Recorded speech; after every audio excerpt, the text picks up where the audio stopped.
Hello everybody and welcome back to Digital Point. Today I'm going to be showing you how you can save a photo or video to your Instagram. I am on my profile right now, and to do this, I am going to do this from a searched profile that I also have, but this works just the same if you're scrolling through your feed. So I have the profile queued up here. I'm going to hit the search button at the bottom, and then it takes me to a page here, and you'll see the little bookmark icon here. We'll go ahead and click that.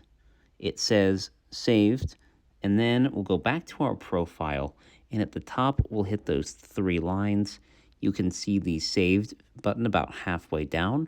We'll click on that, and then boom, there is that saved post. And these do fill up as you save things to your profile, but they are right there so you can refer back to a special memory that you might have or a video you found funny, different things like that. And that's really it. It's very easy. Like I said, you can do this from the feed that you have with the pages that you follow. You can go about it that way. But since I already have that account, I figured I would show you that way. So do you save photos or videos to your Instagram?